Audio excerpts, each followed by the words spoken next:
ఆ బాబుని నేను ఆ బుట్ట అక్కడ పెట్టండి, కాళ్ళు కడుక్కునండి, ఆ శమ అయిపోయిన పిల్లోని తీసుకెళ్ళండి ఇలా భుజమ్మ తీసుకుని ప్రభు మాకు సన్నిధి గది ఉండేదండి. ఆ సన్నిధి గదిలో దేవుడు నాతో మాట్లాడేసేవారండి ప్రార్థన చేయగానే. ప్రభా ఇదిగో ఈ బిడ్డ నేను ఏం చేయమంటావు ప్రభా, నా కుమార్తెకి ఏం చెప్పమంటావు ప్రభా అని అడిగానండి. అడిగిన వెంటనే ఇది నిజంగా సజీవన సాక్ష్యం అండి. ఆ దేవుడు వెంటనే కేరవని ఏడ్చాడండి. విధవరాల కుమారుణ్ణి పాడిమించి లేవనెత్తాడు ఆయన. అలాగే లాజర్ని పిలిస్తే ఎలా బయటికి వచ్చాడో అలాంటి అద్భుతం నా కుటుంబంలో చేశారండి. ఎందుకంటే నేను కళ్ళారా చూశాను, నేను అక్కడ ప్రత్యక్ష సాక్షిని. మా అమ్మగారు ఒక ప్రవచనంగా చెప్తుంటే నాకు మైండ్ బ్లోయింగ్. అంటే మనసులో ఉన్న మాట పరిశుద్ధాత్ముడు చెప్తాడా అంతే. ప్రార్థన అయిపోయింది. నాకు స్వయంగా మాట్లాడేవారండి. ప్రార్థన చేస్తుంటే ప్రార్థనలో దేవుడు ఒక స్వరం ఇచ్చి నాతో మాట్లాడేవారండి. రేపు ఏం జరుగుతుందో, రేపు ఎవరు వస్తున్నారో అని కూడా నాకు చూపించేసేవారండి. అలా చాలా నా పట్ల నేను ప్రార్థన చేయగానే ప్రోత్సాహవరంతో మాట్లాడేసేవారండి. నట్టింట్లో లంకి బిందులు ఉన్నాయి, ఒక ఎగ్గరం ఉంది, అది తీసివేస్తే కానీ కుమారుడు బాగుపడ్డా అన్నారండి. అప్పుడు ఆ గదిలో ఒక దీపం పెట్టి వెళ్ళిపోయాడండి. 3 రోజులు వస్తానండి.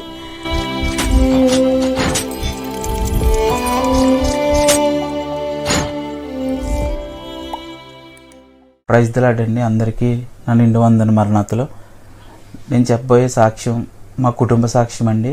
మాది ఆరవెల్లి గ్రామం, అత్తిలి మండలం, పశ్చిమ గోదావరి జిల్లా. మా గ్రామం విగ్రహారాధనతో నిండిన గ్రామం. ఎందుకంటే యేసుక్రీస్తు అంటే ఎవ్వరికీ తెలియదు. యేసుక్రీస్తు నమ్ముకున్న, యేసుక్రీస్తు పేరు వినబడిన మతోన్మాదంతో ఊగిపోయే గ్రామం. రీసెంట్గా కూడా క్రైస్తవుల మీద దాడులు జరిగినాయండి. ఎందుకంటే ఈ సాక్ష్యం మా అమ్మగారు చెప్తారు. ఈ గ్రామం క్రీస్తు విరోధులు అంటే ఎవరంటే ఇక్కడికి వస్తే తెలుస్తుందండి. పైకి నవ్వుతూ కనిపిస్తూనే యేసుక్రీస్తు అంటే ఎంతో విరోధంగా ప్రవర్తించే మనుషుల మధ్య మేము జీవిస్తున్నాం. ఈ గ్రామం పేరు ఆరవెల్లి. ఈ సాక్ష్యం చూస్తున్న వారు ప్రతి ఒక్కరికి నా మనవి ఏంటంటే, ఈ గ్రామంలో బైబిల్ కాల్చడం, సువార్థికులు వస్తే వారి వాహనాల మీద దాడి చేసి పెట్రోల్ పోసి తగలెట్టడం, అలాగే కరపత్రాలను చూస్తే మండిపడడం, వారిని తరిమి కొట్టడం, ఇలాంటిది చేసేవారు కలిగిన గ్రామం అండి ఇది. ఈ సాక్ష్యం చూస్తున్న వారు మీ అనుదిన ప్రార్థనలు ఈ గ్రామం గురించి ప్రార్థన చేయండి. ఎందుకంటే నశించిపోతున్న ఆత్మలను రక్షించడానికి మన యేసయ్య ఈ లోకానికి వచ్చారు కాబట్టి ఈ సాక్ష్యాన్ని మీరు అందరూ చూడాలండి. ఇప్పుడు మా అమ్మగారు మాట్లాడతారు. ఈ గ్రామం గురించి నేను వివరించానండి. మా అమ్మగారు తన సాక్ష్యాన్ని పంచుకుంటారు. అందరికీ వందనాలండి. మాది ఆరవెల్లి అండి. మా ఆరవెల్లి గ్రామంలో విగ్రహారాధన అండి. అసలు యేసుప్రభు వారు అంటే అసలు ఎవరికే కట్టదండి. యేసుప్రభు వారు కడపత్రాలు పంచిపెడడానికి వస్తే కాల్ చేస్తారండి. సేవకులను కూడా కొడతారండి సువార్త చేస్తేనే. అటువంటి టైంలో నేను కూడా యేసుప్రభు వారు అంటే అసలు ఇష్టపడేదని కాదండి. అలా పొలం వెళ్ళేదండి. పొలం వెళ్ళినప్పుడు పక్కవారు యేసుప్రభు వారి గురించి చెబుతుంటే నేను కూడా వాళ్ళ మీద దాడి చేసేదాన్ని. అసలు యేసుప్రభు మాట అంటే వినేదాన్ని కాదండి. ఆ టైంలో యేసుప్రభు వారు నన్ను దర్శించారండి. దర్శించినప్పుడు యేసుప్రభు వారా ఈయన అప్పుడు నేను విగ్రహార చేస్తానే యేసుప్రభు వారిని ప్రార్థన చేసేదాన్నండి. అలా చేత్తగొండండి మళ్ళీ విగ్రహారాధన మానేసి యేసుప్రభు వారిని నమ్ముకున్నానండి. నమ్ముకున్న తర్వాత మళ్ళీ నా బంధువులు వచ్చి కాదు ఎవరో పేషెంట్ చెప్తున్నారు అని తీసుకుపోయారండి. రానన్నా సరే తీసుకుపోయారండి. తీసుకెళ్తే అక్కడేమో నువ్వు లక్ష్మీదేవి పూజ చేయమ్మా, నువ్వు చాలా దేవతలో ఉన్నావో అన్నారండి. ఆయన నేను ఒప్పుకోలేదండి. కాదని బలవంతంగా అండి ఒక యంత్రం ఇచ్చారండి. యంత్రం ఇస్తే అవి నేను తెచ్చుకుని ఇంటికాడ పెట్టుకున్నానండి. పెట్టుకుని విగ్రహారం చేయొచ్చు, లక్ష్మీదేవి పూజ చేయొచ్చు అని అనుకున్న టైంలో అండి నా దగ్గరికి యేసుప్రభు వారు వచ్చి ఆయన స్వరంతో మాట్లాడారండి. మాట్లాడి అమ్మా నువ్వు ఉపవాసం ఉండి శుక్రవారం చేసుకోమ్మా, నేను నిన్ను స్వస్థపడతా అన్నారండి. అదే టైంలో నా గర్భసంచి జారిపోయిందండి. గర్భసంచి జారిపోతే ఆపరేషన్ చేద్దామని 2 హాస్పిటల్కి పెద్ద హాస్పిటల్కి బంధువులు తీసుకెళ్ళారండి. తీసుకెళ్తే ఆ 2 హాస్పిటల్ నుంచి తిరిగి పంపేశారండి. ఈ అమ్మాయి చనిపోద్ది, క్యాన్సర్ వచ్చేసింది, ఇంకా ఆపరేషన్ చేయకూడదని పంపించేశారండి. అలా పంపించేసిన తర్వాత అండి ఇంటి దగ్గర ప్రార్థన చేసుకుంటున్నాను కానండి దేవుణ్ణి అడుగుతూ నాకు తెలియలేదండి గర్భసంచి క్యాన్సర్ అండి. అప్పుడు కొద్ది రోజులకి నాకు గుర్తొచ్చిందండి. మాకు సన్నిధి గది ఉండేదండి ప్రార్థన చేసుకుంటానికి. ఆ గదిలోకి వెళ్ళి గుర్తొచ్చింది నాకండి. ఇంకా చనిపోతాను కదా, మా ఊళ్ళందరూ ఏడ్చేస్తున్నారు. ఆ టైంలో అండి మా ఆయన గారు దుబాయ్లో ఉన్నారండి. ఇంకా నా బంధువులందరూ చనిపోతానని ఏడుస్తున్నారండి నాకు చెప్పకుండానే. అప్పుడు యేసుప్రభు వారిని నేను అడిగానండి, ప్రభా నువ్వు పరలోక దాటరావు కదా, నాకు నువ్వు ఆపరేషన్ చెయ్యవా ప్రభా అని అడిగానండి. అడిగిన వెంటనే ఆ రాత్రి అండి నేను నా పిల్లలు ముగ్గురు వేసుకుని, నా భర్తగారు దుబాయ్లో అన్నారు కదండి, ముగ్గురు పిల్లలు చిన్నవాళ్ళండి. ఆ ముగ్గురు పిల్లల్లో ఒకే మంచం మీద వేసుకుని పడుకున్నానండి. పడుకుని అలాగే ఎలకెత్తలా పడుకుని చూస్తున్నానండి. నాకు దేవుడు దర్శనం చూపెడుతున్నారండి. ఆయన హస్తాలు 2 హస్తాలు దగదగలాడుతూ వచ్చేస్తున్నాయండి. వచ్చి నా గర్భసంచి ఎక్కడుందో అక్కడ అలా తాకి మాయమైపోయినాయండి. నేను ఆ దర్శనం చూశానండి. ఆ చూసిన వెంటనే కానీ నేనైతే ప్రభువారు తను స్వస్థపరిచానని అనుకోలేదండి. మళ్ళీ మా అమ్మగారు వచ్చి ఇంక సరిపోద్ది, మళ్ళీ వేరే హాస్పిటల్ తీసుకెళ్దామని మళ్ళీ వేరే హాస్పిటల్ తీసుకెళ్ళండి, చెకప్ చేయించారండి. చెకప్ చేయండి, అక్కడ చెకప్ చేసండి, నా క్యానింగ్ చేసండి. అప్పుడు ఏంటి ఈ అమ్మాయికి క్యాన్సర్ అన్నారో, క్యాన్సర్ లేదు, గర్భసంచి ఆరలేదు, గర్భసంచి క్యాన్సర్ కదా ఏమైపోయింది, గర్భసంచి ఎక్కడుండి గర్భసంచి అక్కడ ఉంది, అసలు ఈ అమ్మాయికి ఏ ప్రాబ్లం లేదన్నారండి. మరి దేవుడు నా పట్ల అంత అద్భుతకారం చేశారండి. దేవుడు ప్రభా నువ్వు సత్తుపరిచావని ఆయన అని అనుకున్నానండి. దేవుని గణపరుచుకున్నానండి. అలాగే ప్రార్థన చేస్తున్నానండి, అందరి కొరకు నేను ప్రార్థన చేస్తున్నానండి. అసలు మా ఏరియాలో ఎవ్వరూ యేసు ప్రభు అని అన్నవారు లేరండి అసలు. అలాగే నేను ఒక్కదాన్నే ప్రార్థన చేసుకుంటుంటున్నానండి. చేసుకుని ఉండగాండి మా గ్రాములండి, మా ఇంటి పెద్ద వాళ్ళు 70 మంది అండి. ఆ 70 మందినండి వాళ్ళకి విగ్రహాల దగ్గరికి వెళ్తలేదు, భోజనానికి వెళ్తలేదనండి. గుమ్మం ముందుకి 70 మంది వచ్చి నిలబడ్డారండి, మగవారండి. ఏంటి ప్రభా వీళ్ళు వచ్చారండి, నుంచుంటే నువ్వు యేసుప్రభు నమ్ముకున్నావు కదా, నువ్వు విగ్రహారం చేస్తలేదు, నువ్వు భోజనానికి రావట్లేదు అని అడిగారండి. లేదండి యేసుప్రభుని నమ్ముకున్నానండి అన్నానండి. వాళ్ళు నమ్మలేదండి, నన్ను వేలేసారండి. వీలైతే ప్రభు వాళ్ళు క్షమించని ప్రార్థన చేశానండి. తెల్లారి పొద్దునండి మళ్ళీ మా ఎలగలూరు మా ఇంటి పేట వాళ్ళ ఇంటికాడే పాలు వాతన ఉందండి నాకు. అక్కడ పాలుకి వెళ్ళినప్పుడు అప్పుడు నన్ను వేలు వేశారని తెలిసిందండి. అప్పుడు వెళ్ళి పాలు అడిగితే నువ్వు వెళ్ళిపోమ్మా, గుమ్మం దిగిపో, నేను వేలు వేసారు, నువ్వు మా ఇంటికి రాకో, మాతో మాట్లాడకన్నారండి. అంతే వచ్చేసానండి, ఇంటికి వచ్చేసాను. ఇంటికి వచ్చేస్తే నా భర్త కూడా మారలేని మళ్ళీ అండి, నా భర్త కూడా గలప దేశంలో ఉన్నారండి. నా భర్త కూడా నీ దగ్గరికి రాను, నువ్వు ఎందుకు అలా చేసావని నా భర్త కూడా కోపం వచ్చారండి. కానీ నేను భయపడలేదండి. నేను దేవుడి మీద విశ్వాసం ఉంచి ప్రార్థించానండి, ఉపవాసం అండి. ఎవరైతే నన్ను వేలేసి కేకలు వేశారండి, మా ఇంటి ముంగట ఒక అతను కేకలు వేసాడండి నా మీద. నేను మాట్లాడలేదండి. ఆయన చనిపోయాడండి. వెంటనే చనిపోయిన వెంటనే ఎవరైతే 70 మందిని పూజేసి ఏరేయించాడండి అతను భయం వేసండి. ఆ 70 మంది కాళ్ళు పట్టుకునండి నన్ను వేలు వేయొద్దనండి చేశారండి. అప్పుడు నన్ను వేలేయలేదండి, నన్ను మామూలుగా నేను సమాజంలో పిలుస్తారండి. అలా ఉంటుందండి. అలా ఉండగా కానీ నన్ను చంపివేయాలని కూడా చూశారండి. నేను ఇలా వెళ్తున్నానండి, ఇంకా ప్రార్థన మానతలేదనండి. మా గ్రామంలో ఎవరో అప్పుడు మారలేదండి. అలా వెళ్తున్నానండి ప్రార్థనకనండి. వాళ్ళు వన్నులండి, దేవుడు తెలియని వారు నన్ను చంపాలని ఎక్కడికక్కడ కాసుకుని ఉండేవారంటండి. నేను మట్టుకు అసలు ఎంత అర్ధరాత్రైనా సరే అండి అసలు నేను భయపడలేదండి. భయపడకుండా వెళ్ళిపోయేదాన్ని, వచ్చేసేదానండి. ఎంత దూరమైన ప్రార్థన అంటే వెళ్ళి వచ్చేసేదానండి. అలాగా ఏంటి నన్ను చంపుదాన్ని చూస్తాను. అప్పుడు తర్వాత నాకు తెలిసిందండి, కొంతమంది సాయంత్రం అట్లు ఆటో కట్టించుకుని ఊరు వెళ్తున్నారండి, నన్ను కూడా వేసుకున్నానండి. అప్పుడు వారు చెప్పారండి, అయ్య బాబు నీతో రానేమో, నీతో వస్తే మమ్మల్ని కూడా చంపేస్తారు, నేను చంపుతానికి చూస్తున్నారంటే అక్కడ నేను కాసుకుని ఉన్నారు అన్నారండి. కానీ వాళ్ళు ఏమీ చేయలేదండి, నన్ను చంపలేదండి. అలా నా కుమారుడికి చేతబడి చేయించారండి. కుమారుడు 10th క్లాస్లోకి వెళ్ళాడండి. అంతే అండి, కుమారుడికి చేతబడి చేయించారండి. అది నా భర్త గలపతేస్తూ ఉన్నాం. అలా అండి నా భర్తకి కల వచ్చిందంటండి, నీ కుమారుడికి చేతబడి చేస్తున్నారండి నా బంధువులు రూపాయలు చెప్పి మాయమైపోయారంటండి. వెంటనే మా అత్తగారు ఫోన్ చేసి ఏంటి కుమారుడి మీద ఎలా వచ్చిందంటే అన్న రోజునండి ఎప్పుడైతే కల వచ్చిన వెంటనే కుమారుడు మారిపోయాడండి. మారిపోవడంతోనే ఇంకా నా భర్తగా దేవుడు అంటే తెలియదు, నాకంటే తెలుసండి. కానీ యేసుప్రభు వారు నేను ప్రార్థన చేయగానే దేవుడు మాట్లాడేవారండి. దుబాయ్ నుంచి వచ్చారండి, వచ్చండి కుమారుడు పరిస్థితి చూసండి మంత్రి గారిని తీసుకొచ్చారండి ఇంటికండి. తీసుకొస్తే వాళ్ళు అన్నారండి, మీ బెడ్రూమ్లో అదే ఇంట్లోనండి నట్టింట్లో లంకి బిందులు ఉన్నాయి, ఒక ఎగ్గరం ఉంది, అది తీసివేస్తే కానీ కుమారుడు బాగుపడ్డా అన్నారండి. అది నిజమనుకునండి. నా భర్త కొంత చాలా డబ్బు ఇచ్చండి చెప్తే అండి అప్పుడు ఆ గదిలో ఒక దేహం పెట్టి వెళ్ళిపోయాడండి. 3 రోజులు వస్తానండి. వచ్చండి ఈ గది అంతా తవ్వేశాడండి. ఏమీ లేదండి, అసలు భూమిలో ఏమీ దొరకలేదండి, వెళ్ళిపోయాడు. అసలు ఏ మంత్రిగాళ్ళు ఏ సోదుగాళ్ళు ఎవ్వరు బాగుచేదండి. కేవలం నా కుమారుడండి దేవుడే స్వస్థపరిచారండి. ఈ రోజు నీ పెళ్ళి వివాహం అయిందండి, కుమార్తె పుట్టిందండి, కుమారుడు బాగుపడ్డాడండి. కేవలం యేసుప్రభు వారే స్వస్థపరిచారండి. అలాగే అండి నా రెండో కుమారుడు పుట్టాడండి. కుమారుడు పుట్టిన 5-6 నెలలకే మళ్ళీ ఆ అమ్మాయి గర్భవతి అయిందండి. ఆ అమ్మాయి నీరసంగా ఉంది కదండి, ఆ బాబుని నేను పాలేసి పెంచుతానులే అమ్మ, నువ్వు వేరే ఊర్లో ఉండాలి, నువ్వు అక్కడే ఉండమ్మా, జాగ్రత్తగా ఉండని పిల్లోని తీసుకొచ్చానండి. తీసుకొచ్చిండి మా చిన్న పాప, మా బాబు, మా అమ్మగారు ఉన్నారండి. నాకు దేవుడు అంటే చాలా ఇంకా ఇష్టమండి. ఇంక ముదునూరుపాడు నాకు ఫస్ట్ నుంచి ఇంక దేవుడు అంటే మా గ్రామంలో ఎక్కడ చర్చి లేని వల్ల ముదునూరుపాడు అండి. ఆ శనివారం మట్టికి ముదునూరుపాడు మానేదాన్ని కాదండి. ముదునూరుపాడు వెళ్ళిపోయినండి, పిల్లోని జాగ్రత్తగా చూడండి, మీరు పాలు పట్టించని చెప్పేసి పాలు కట్టించండి వాళ్ళకి. వెళ్ళిపోయినండి. వెళ్ళిపోయి సాయంత్రం ప్రార్థనకి వచ్చేస్తున్నానండి. ఈలాగండి మా అమ్మగారు అంటండి బాబుని ఇలాగ పరుపు మీద పరుపేసానండి. ఆ పరుపు మీద బాబుని ఇలా ముద్దెట్టుకుంటుందంటండి. ఆ బాబుని ఎప్పుడైతే ఇలా ముద్దెట్టుకుని ఇలా ఉరకేసి కింద పడిపోయాడంటండి. ఉరకేసి పడిపోయినాడు, చనిపోయాడండి. ఇంక సొగలేడండి.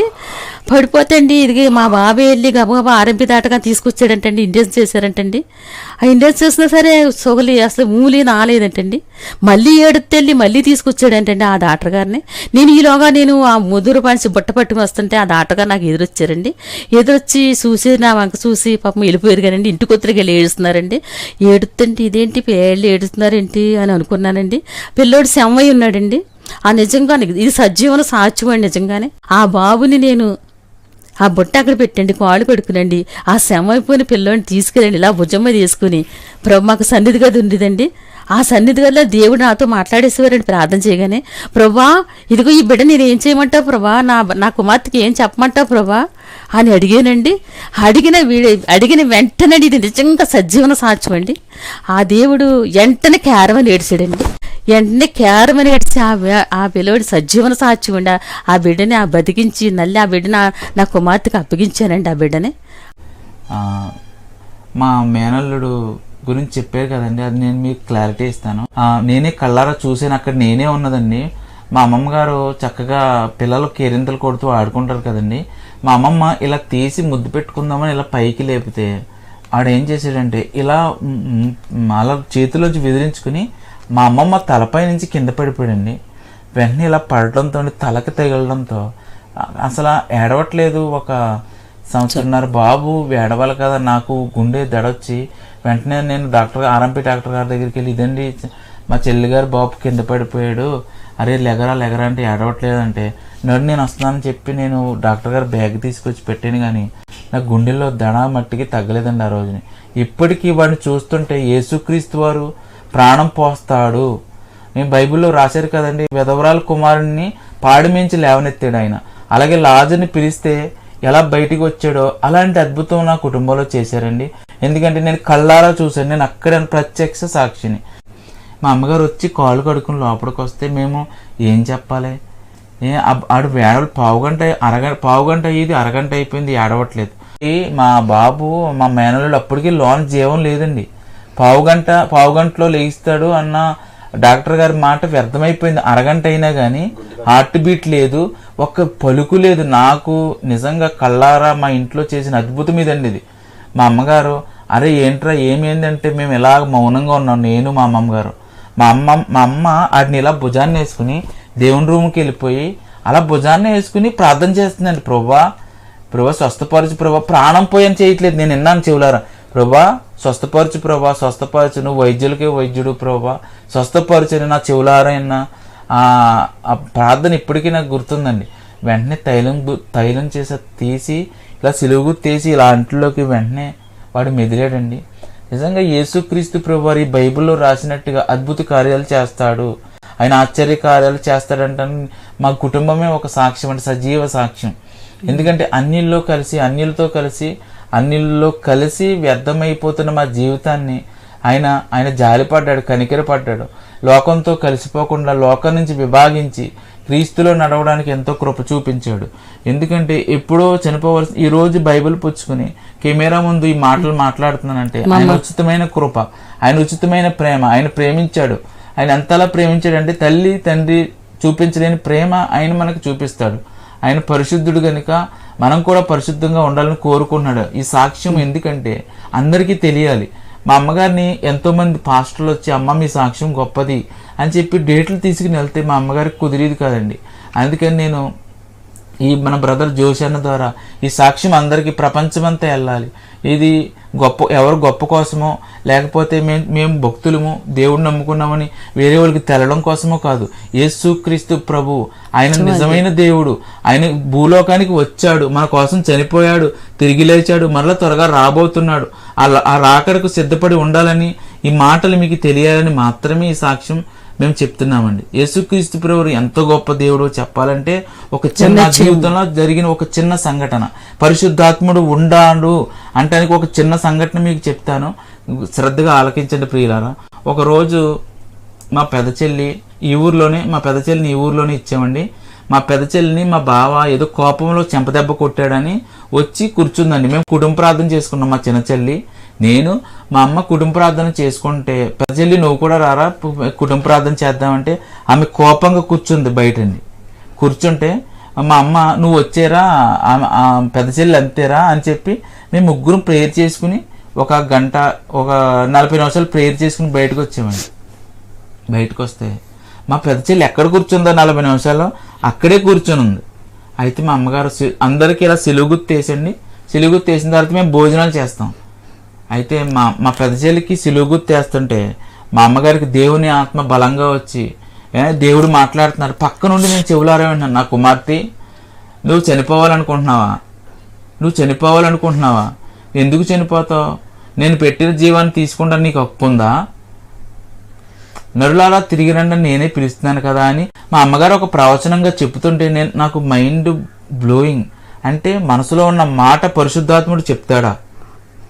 అంతే. ప్రార్థన అయిపోయింది. ఆమె నన్ను ముగించిన తర్వాత మా పెద్ద చెల్లి ఎక్కి ఏడుస్తుంది. ఏమని చెప్తుంది? అమ్మా నేను వెళ్ళిపోదాం అనుకుంటున్నాను, ఏ చెరువులోనో ఏ బావులోనో దూకేయాలనుకుంటున్నాను.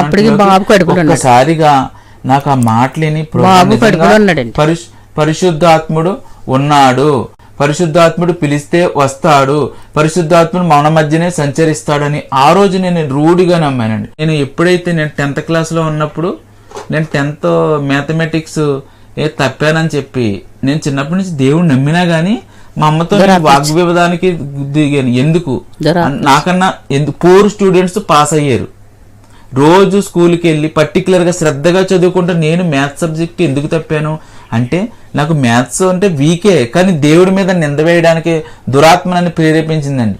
యేసుప్రభు అంటే ఇష్టం లేకుండా చిన్నప్పటి నుంచి 10th క్లాస్ వరకు యేసుక్రీస్తుని అనుసరించిన నేను 10th లో యేసుక్రీస్తుకి విరోధిగా మారానండి. మా అమ్మగారు బైబిల్ ఇలా తెచ్చి చదువుకుంటుంటే బైబిల్ని ఇలా తన్నేసి వెళ్ళిపోయేవాడిని. అమ్మా దేవుడు లేడు, నాస్తికుడిలా 10th ఎప్పుడైతే అయిందో అమ్మ దేవుడు లేడు, ఎప్పుడు కూడా నాకు కళ్ళు ఎదురుగుండా యేసుప్రభు వారి పటాలు కనిపించకూడదు, బైబిల్ కనిపించకూడదు, మన స్వశక్తి మీద ఆధారపడాలి, మన శక్తే మనకి దేవుడు. మనం భూమి మీద పోషించబడుతున్నామంటే మనం ఏదైనా పని చేసుకుంటేనే కదా డబ్బులు వస్తున్నాయి, అలాగే కదా మనం ఏదైనా ఆ ధనంతోనే కదా మనం పోషించబడుతున్నాం. దేవుడు అంటారేంటి? సృష్టి దేవుడి ద్వారా కలగలేదు, బైబిల్ తప్పు, భగవద్గీత తప్పు, అసలు దేవుడే లేడని ఒక నాస్తికుడిలా. ఇదంతా 2021లో నేను భయంకరంగా మా అమ్మగారు ప్రార్థన చేసుకుంటే వీళ్ళందరూ చర్చికి వెళ్తే అప్పటి వరకు చర్చికి వెళ్ళి నేను ఎప్పుడైతే నేను మ్యాథమెటిక్స్ సబ్జెక్టు పోయిందో దేవునికి విరోధంగా మారిపోయానండి. మా అమ్మగారు నచ్చ చెప్పేవారు, పాస్టర్ గారు వచ్చి చెప్పేవారు, అరే షారోను నువ్వు అలా చేయకు, నువ్వు అలా చేయొద్దు, దేవుడికి విరోధంగా ఉండొద్దు అంటే నేను ఇంకా ఎక్కువగా దేవుడు అంటే ఇష్టం. ఏ దేవుడు పాస్టర్ గారు? ఏ దేవుడు లేడు, మన స్వశక్తి మీద ఆధారపడాలి, దేవుడు లేడు, సృష్టి దానికి అదే పుట్టింది, డార్విన్ చెప్పిన విధంగా మానవుడు పరిణామక్రమం చెందాడని వితండవాదం చేశానండి. అయితే ఇలా ఉంటుండగా దేవుడు ఒకరోజు నన్ను పట్టుకున్నాడు. నేను దేవుడు ఎలా పట్టుకున్నాడు అంటే మీకు క్లారిటీ కావాలి కదా. ఒకరోజు ఒక హస్తం, అదృశ్య హస్తం, ఇప్పటికీ నాకు గుర్తు, నేను చనిపోయిన తర్వాత కూడా నాకు గుర్తు, ఒక తెల్లని హస్తం నా భుజం మీద ఎవరో వచ్చి చెయ్యేసినట్టు ఇక్కడ ఈ భుజం మీద చెయ్యి వేయగానే ఒక్కసారిగా నాలో ఉన్న ఆ దురాత్మ, నాలో ఉన్న ఆ దుష్ట శక్తి ఏదైతే యేసుక్రీస్తుకి విరోధంగా పనిచేస్తుందో ఆ దురాత్మ నాలోంచి వెళ్ళిపోవడం నేను చూశానండి. నా తల్లి అన్ని దినం ఇప్పటికి కూడా నా తల్లి నా గురించి 1 గంట మోకరించి ప్రార్థన చేస్తుందండి. ఒక తల్లిదండ్రులే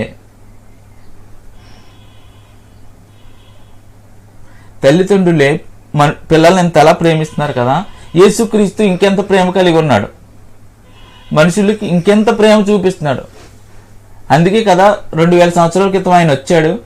ఆయన రావాల్సిన అవసరం ఏముందా? భూమి కలుగ్గాక అంటే కలిగింది, ఆకాశము కలుగ్గాక అంటే కలిగింది. అయితే మానవులు పాపాలు పోవుగాకంటే పోవా? బైబిల్ చెప్తుంది ఆయన మాటలో శక్తి ఉంది, ఆయనలో ప్రభావం ఉంది. రక్తస్రావం కలిగిన స్త్రీ వచ్చి ఆయన హస్తం ఉంచాలని, ఆయన ప్రార్థించాలని అనుకోలేదు. విశ్వాసంతో అలా ఒంట్లో దడతో వెళ్ళి ఆయన వస్త్రం మాత్రం ముట్టుకుంది. అంటే ఆయనలో ఎంత శక్తి ఉంది. అప్పుడు నాకు అర్థమైంది, తల్లిదండ్రులే పిల్లల్ని ఇంత అలా ప్రేమిస్తుంటే యేసుక్రీస్తు ఇంకెంత ప్రేమిస్తాడు మనుషుల్ని. ఆయన రక్తాన్ని దారబోసినంతగా ఆయన ప్రాణాన్ని సైతం ఇచ్చాడు. మనం ఎవరిని ఇవ్వగలమా? ఒకరికి డబ్బు రూపంలో సహాయం చేస్తామండి, ఒకరికి ఏదో రకంగా సహాయపడాలని అనుకుంటాం. కానీ దేవుడు ఏం చేశాడంటే తన ప్రాణాన్ని ఇచ్చేసాడు కదా. బైబిల్ రాసిబడి ఆయన ప్రాణం ఇవ్వకపోతే పాపక్షమాపణ లేదని బైబిల్ చెప్తుంది. ఎందుకంటే మనుషులు ఎవ్వరూ కూడా ఆ బలికి పనికిరారు. దేనికి? సర్వలోక, మనం హిందూ పురాణాల ప్రకారం చూస్తే సర్వలోక పాప పరిహారార్థాయ రక్త ప్రోక్షం అవశ్యని వేదం చెప్తుంది. రక్త ప్రోక్షం అవశ్యం తద్రక్తం పుణ్యదాన బలియాగమని బైబిల్ చెప్తుంది. యేసుక్రీస్తు వారి గురించి రాసిన శ్లోకం కదండి. ఆయనే అంత శ్రమ పొందితే క్రైస్తవులు మనం ఎంత శ్రమ పొందాలి, ఎంత ప్రార్థన చేయాలి. మన కంటి ఎదుట అనేక మంది నాశనానికి వెళ్ళిపోతే మనం ఎంత భారం కలిగి ఉండాలి. ప్రియులారా గమనించండి, ఈ సాక్ష్యం చెప్పేది మీ హృదయాలు మారాలి, యేసుక్రీస్తు వైపు తిరగాలి. క్రీస్తుని మీరు అందరూ తెలుసుకోవాలని నా ప్రయాస అండి. మా నాన్నగారు నేను దుబాయ్లో ఉన్నాం 14 సంవత్సరాలు. నేను 2006లో దుబాయ్ వెళ్ళానండి.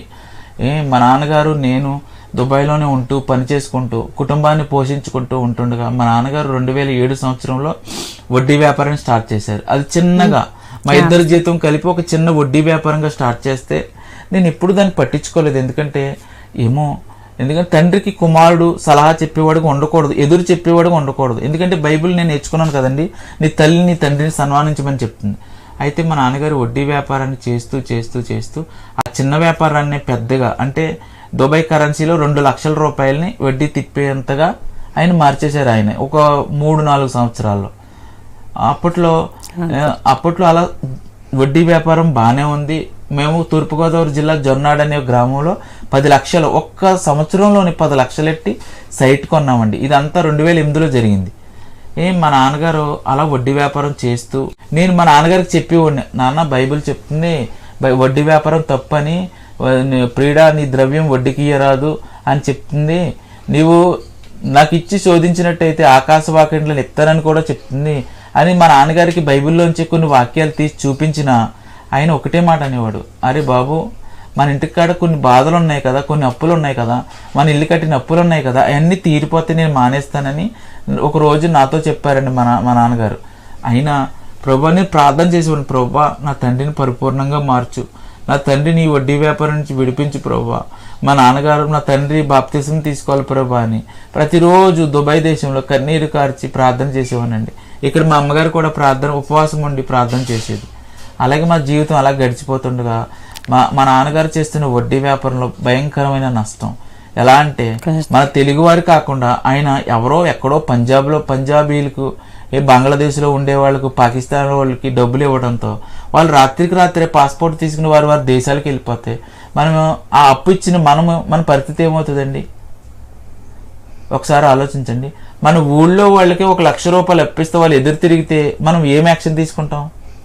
అదే దేశం కాని దేశంలో, భాష కాని భాష, అక్కడ మా నాన్నగారు ఒక్కసారిగా వడ్డీ వ్యాపారం కొలాప్స్ అయిపోవడానికి మా నాన్నగారు కృంగిపోయారండి అప్పుడు. ఎందుకంటే మా నాన్నగారికి 2014లో దుబాయ్లో నేను అక్కడే ఉన్నానండి, థ్రోట్ ఇన్ఫెక్షన్, అంటే నోటి ఒక పన్ను విపరీతంగా, ఇక్కడ చిగురు అని ఉంటుంది, ఆ చిగురు విపరీతంగా నొప్పి వస్తుంది. ఎప్పుడు చక్కగా తినే అతను ఒక మంచినీళ్ళు కూడా తాగలేకపోతాం, ఒక గుటక దిగేది కదండి. నాకు ఒక్కసారిగా భయం అయితే, దుబాయ్లో షార్జా అనే ఒక సిటీ ఉంటుంది, అక్కడ పెద్ద పెద్ద హాస్పిటల్స్ ఉంటాయి. మేము ఒక బెంగళూరు అతను హాస్పిటల్కి తీసుకెళ్తే ఇక్కడ ఉన్న చిన్న మాంసపు ముక్కలు తీసుకుని టెస్టింగ్ పంపించారండి. నేను అన్నాను ఫోన్ నెంబర్ నాది ఇచ్చి, ఏదన్నా ఉంటే నాకు ఫోన్ చేసి చెప్పండి అని నా నెంబర్ ఇచ్చాను దుబాయ్లో. ఒక వారం రోజుల తర్వాత నేను సైట్లో పనిచేసుకుంటున్నాను, స్టీల్ ఫిట్టర్గా వర్క్ చేసేవాడినండి. ఒక్కసారి ఆ ఫోన్ కాల్ వినగానే చాలా కంగారు పడ్డాను. ఎందుకంటే మా నాన్నగారికి ఏ అలవాట్లు లేవు, మందు కానీ సిగరెట్ కానీ గుట్కా కానీ చెడు అలవాట్లు ఏమీ లేవు.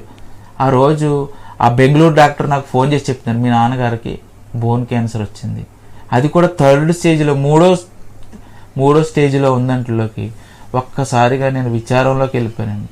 నేను అలా వర్క్ చేసుకున్నాను కానీ ఎవరితోనే చెప్పట్లేదు. పక్కనే మా పెద్దమ్మ గారు అబ్బాయి కూడా వర్క్ చేస్తున్నాడు. హృదయం అంతా విచారంగా ఉండిపోయింది. ప్రభువా, మా నాన్నగారు ఏ చెడ్డ అలవాటు లేదు కదా ప్రభువా, 9 సంవత్సరాల నుంచి గమనిస్తున్నాను ప్రభువా, ఏంటిది ఈ శోధన ఏంటి ప్రభువా, నువ్వు స్వస్థపరుస్తావు కదా అని చెప్పి నేను అదే విచారంగా వచ్చి రూమ్కి వచ్చి కూర్చున్నానండి. ప్రేయర్ చేసుకున్నాను. అయినా మనసులో శాంతి లేదు, ఎలా చెప్పాలని.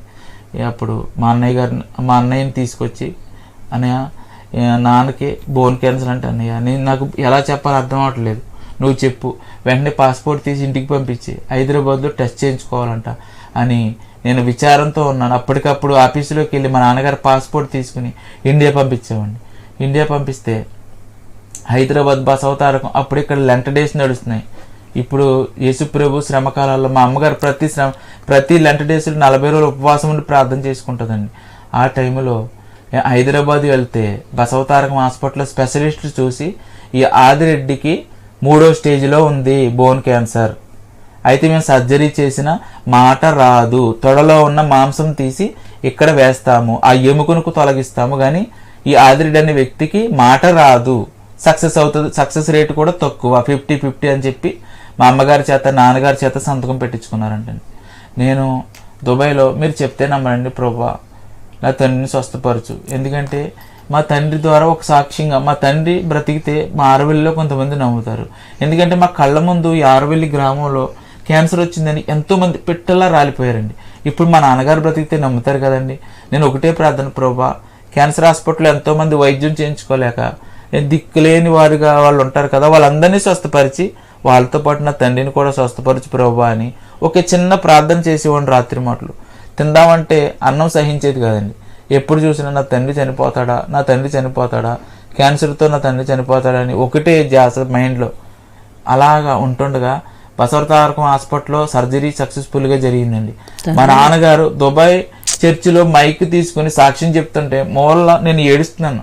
ప్రభువా, నువ్వు సజీవంగా తీసుకొచ్చావు కదా, స్పెషలిస్టులు మాటలు ఒమ్ము చేసావు కదా, నా తండ్రి సజీవంగా వచ్చి సాక్ష్యం చెప్తున్నాడంటే ఒక్కసారిగా నేను ఆశ్చర్యపోయాను. 2013 క్రిస్మస్కి అండి మా నాన్నగారు మనసు కరిగింది. మా నాన్నగారు తొలిసారిగా చర్చికి వచ్చారండి.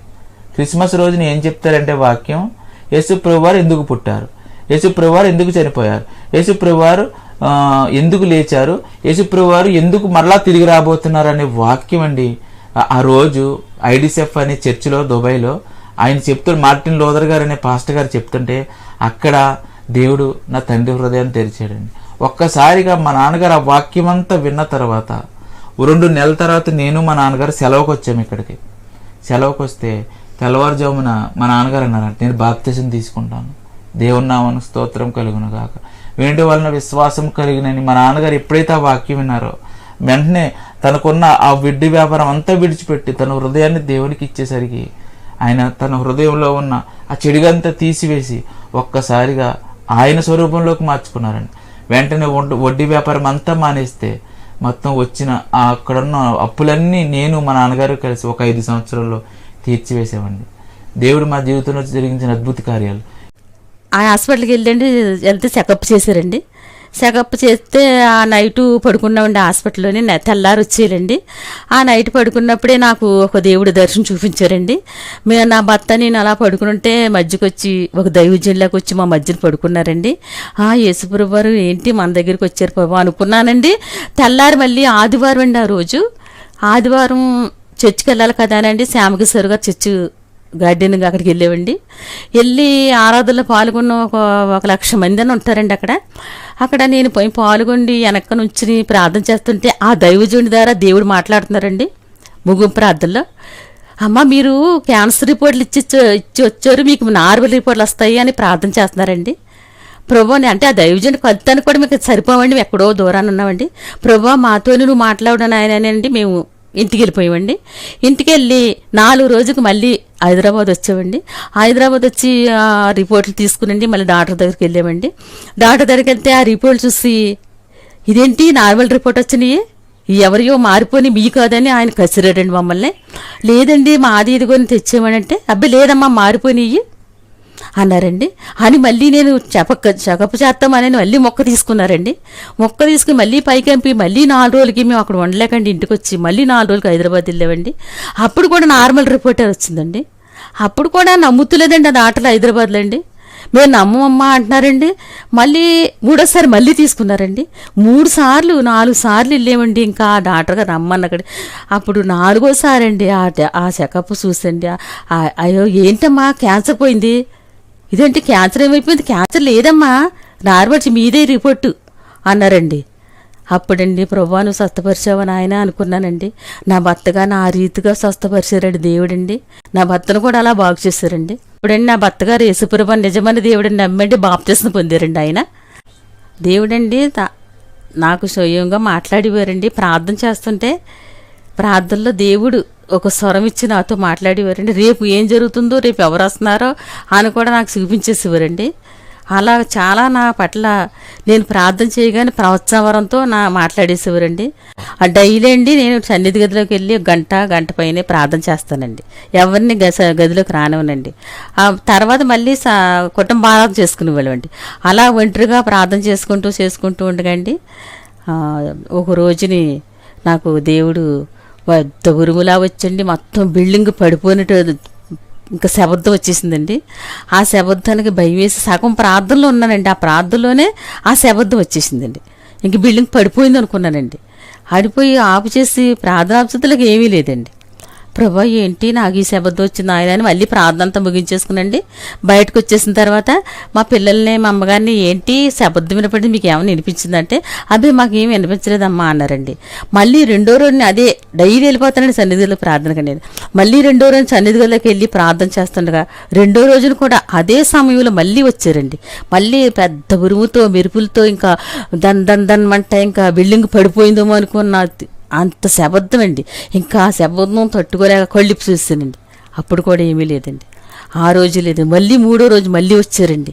అలా 3 రోజులు వచ్చారండి. 3 రోజు 4వ రోజు నాకు భయం వేసండి. ప్రభా ఏంటి ప్రభా నాకు భయం వేస్తుంది, మీరు ఇలాగా వస్తున్నారు, మరి ఏంటి శబ్దం నాకు తెలుతులేదు అని నేను ప్రార్థనలో ముందే దేవుడిని అడిగేసి ఆకరించానండి. ఇంకా ఆ రోజు నుంచి దేవుడు నాకు మళ్ళీ కనిపించలేదండి. ఒక పెద్ద దైవజనుడు వస్తే ఏమండి పాస్టర్ గారండి నాకు ఇలా వచ్చింది ఏంటండి, ఇంత శబ్దం నేను వినలేకపోయిందండి, నాకు దడొచ్చేసింది, 3 రోజులు వచ్చారండి అంటే అమ్మ ఎంత గొప్ప దండితమ్మా, ఇంత దండిత నువ్వు చిత్తం ప్రభా అనపోయావా, అలా అంటే నీకు ఒక వరం ఇచ్చి దేవుడు వెళ్ళిపోదురు, నువ్వెందుకు అలాగ నువ్వు భయపడ్డావమ్మా, నువ్వు భయపడకూడదు, దేవుడిని అడగాలే అని చెప్పారండి.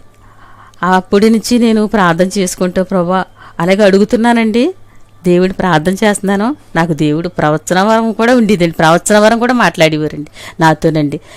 రేపు ఏం జరుగుతుందో కూడా నాకు చూపించేసేవారండి.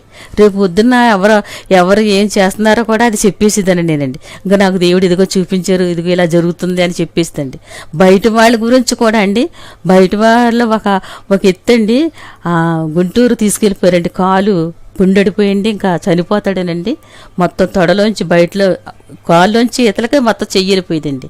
గుంటూరు తీసుకెళ్ళిపోయారండి. గుంటూరు తీసుకెళ్తే చనిపోతాడో ఇంక తీసుకెళ్ళిపోండి అన్నారండి. ఆ భార్య మా వీధినండి, ఆ భార్య వచ్చి ఆ భార్య ఫోన్ చేసిందండి, నా భర్త చనిపోతారంట, నాకు ప్రార్థన చేయమని ఫోన్ చేసిందండి. ప్రార్థన చేయమంటే అప్పుడు నేను ప్రార్థన చేసానండి. నేను అందరి కొరకు చేస్తానండి, సృష్టి కొరకు అందరూ చేస్తానండి ఇప్పుడు కూడానండి.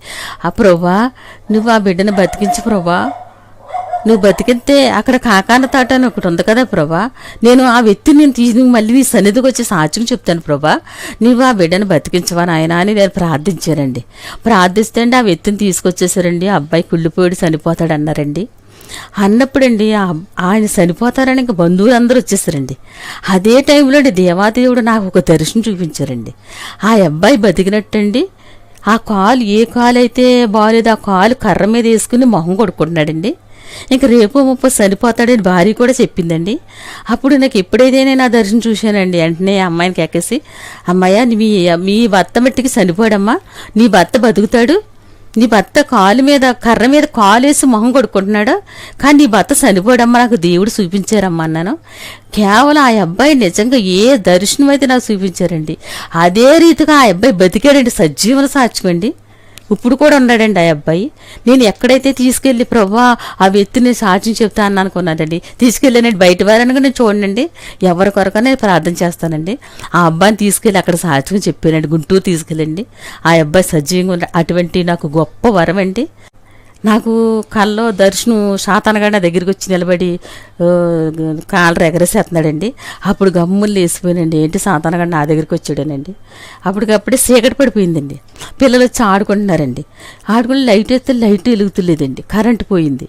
అయ్యి బాబు కరెంటు పోయింది, ఇప్పుడు నాకు భయం వేస్తుంది అని, ఎవరే బాబు నువ్వు లైన్ మీద దగ్గరికి వెళ్ళి మన కరెంటు వెలుగుతులేదు కేకేసుకురారా అని నేను పంపించానండి.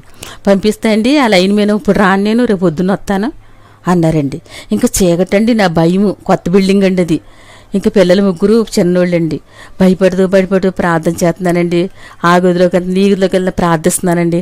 ప్రభా అప్పుడు ఇంకా లాస్ట్ ఇంక భయం వేసేసండి, తలుపులన్నీ వేసండి. అప్పుడు ప్రభా నాకు భయం వేస్తుంది ప్రభా, చీకటగా ఉంది నాకు ఈ రాత్రి ఎలా ప్రభా అని అడిగానండి. అంతే అండి. ఎప్పుడైతే నేను ఆ ప్రార్థన చేస్తానండి, ఇలా కళ్ళు పూసుకుని బెడ్రూమ్లో మాకరించి ప్రార్థన చేస్తున్నానండి, అంతే పెద్ద వెలుగు నాకు దేవుడు చూపించారండి. అప్పుడు ఎప్పుడైతే ఆ వెలుగు నాకు చూపించారండి, నాకు ధైర్యం వచ్చండి. గబగబా లెగుతులేకండి వెంటనే లైట్లు వెలిగిపోయినండి, ఫ్యాన్లు తిరిగేస్తున్నాయండి. అయ్యో ప్రభా కరెంటు వచ్చేసింది అయితే అనుకున్నానండి. ఆ తెల్లవార్లు మాకు కరెంటు లోటుని లేకుండా అండి నిజంగా తెల్లవార్లు తిరిగినాయండి. తెల్లారి మళ్ళీ కరెంటు ఆగిపోయిందండి. ఆగిపోతే ఆ లైన్ మీద సాయంత్రం వాళ్ళు మా బాబీలు పిలిచాడు కదండి, మా అమ్మ కరెంట్లు ఆగిపోయిందని. అప్పుడు పొద్దున్నే వచ్చేసాడండి. వచ్చి మేలెక్కాడండి, తంబం ఎక్కాడండి. తంబం ఎక్కి ఈడు కూడా మా అబ్బాయి కూడా ఉన్నాడు దగ్గరండి. ఒరే అబ్బు ఇదిగోరా మీ వైరు ఇదిగో కింద ఏలాడుతుందిరా అన్నాడంటండి. మా ఇంటి వైరు కింద ఏలాడుతుందటండి. అయ్యో ప్రభా ఇంత కార్యం చేస్తావా మా పట్ల, రాత్రి కరెంట్ లేకుండా ఆ వైరు నువ్వు చేసి మాకు కరెంట్ ఇచ్చావు తండ్రి, భయమని అన్నామని ప్రభా నాకు ఈ కార్యం చేసావని. ఆ కార్యం కూడా మా పట్ల కార్యం చేసాడు దేవుడు. అలాగండి నా తల్లి కూడా ఉద్రాలు అయిపోయిన తర్వాత అండి ఆవిడికి క్యాన్సర్ వచ్చిందండి. నాకు తెలియకుండా, అంటే ఇంకా మాకు అన్నదమ్ములు ఎవరు లేరండి, మా తల్లిగారు మా ఇంట్లోనే ఉంటారండి. నాకు తెలియకుండా భీమవరం హాస్పిటల్కి వెళ్ళి మందులు తెచ్చుకుంటుందండి. నాకు ఏదో అనారోగ్యమో తెలియదుగా, నాకు తెలియక అదే మామూలుగా వెళ్తుంది కదా అనుకున్నానండి. ఆఖరికి డాక్టర్ అమ్మ కవరెట్టిందండి, మీ అమ్మాయిని తీసుకురా, ఎవరన్నా వెనకాల తీసుకురా అన్నారండి. అప్పుడు వెళ్ళానండి. వెళ్తే అప్పుడు ఆ డాక్టర్ అమ్మ అన్నదండి, అమ్మ మీ అమ్మకి క్యాన్సర్ వచ్చిందమ్మా. ఇంకొద్దాపులో వచ్చేసింది ఆవిడండి. అయినప్పటికీనండి మీ అమ్మకి క్యాన్సర్ వచ్చిందమ్మా, నువ్వు కాకినాడ తీసుకుపో, మేము లెటర్ రాసిస్తాము, కానీ మందులు ఇచ్చాం కానీ మీ అమ్మకి తగ్గదు, అక్కడ తీసుకుపో సూదిరేస్తారు అక్కడ అన్నారండి. అప్పుడు కూడానండి ప్రభువారి మీద నేను విశ్వాసం ఉంచి, ప్రభా నువ్వు స్వస్థపరిచి దేవుడు కదా, నేను అక్కడికి వెళ్ళి తీసుకెళ్ళి సూది ఎంతేంటి ప్రభా, నా తల్లిని కూడా నువ్వు బాగు చేస్తావు నాయన అని బీడింగ్ అయిపోయిందండి అమ్మకి ఉద్రాలైనా సరే అండి. అప్పుడు కూడా అమ్మని అలాగే ఇంకా చాలా చనిపోతిలోకి వచ్చిందండి. అలాగే చెయ్యి పట్టుకు తీసుకెళ్ళండి, అక్కడ ముదురు స్వస్థాలు తీసుకెళ్ళండి, అక్కడ కూర్చోబెట్టి ప్రార్థన చేశానండి. ఆ తల్లికి కూడా 7 వారాల ప్రార్థన చేతిలోకండి ఆ తల్లి క్యాన్సర్ కూడా పోయిందండి. ఆవిడకి ఇప్పుడు ఇంకా సజీవరాలు ఉందండి, ఉద్రాలు ఉందండి. ఇప్పుడు ఇంకా చెప్పాలంటే ఇంకా ఎన్నో ఉన్నాయండి. ఇంకా అంటే సమయం లేదనండి. నేను ఈ కొద్ది సాక్ష్యం ముగిస్తున్నానండి. ఇతరుల వరకు కూడా నేను ప్రార్థన చేస్తే ఎన్నో కార్యాలు చేశారండి. నేను చెప్పాలంటే చాలా ఉందండి. ఇంకానే ఈ సమయం సాలక నేను ఈ చిన్న సాక్ష్యం చెప్పానండి. ఈ సాక్ష్యం మీరు విని అందరూ మారుమర్చి పొందుతారని హృదయపూర్వకంగా కోరుతున్నానండి. మా అమ్మగారి పేరు సారా, నా పేరు షారోన్ రెడ్డి. మా కుటుంబం ఆరవెల్లి గ్రామం గురించి ముఖ్యంగా చెప్తున్నానండి. ఆరవెల్లి గ్రామంలో ఎంతోమంది క్రీస్తు విరోధులు, ఇప్పటికీ క్రైస్తవులంటే ఇష్టం ఉండదండి.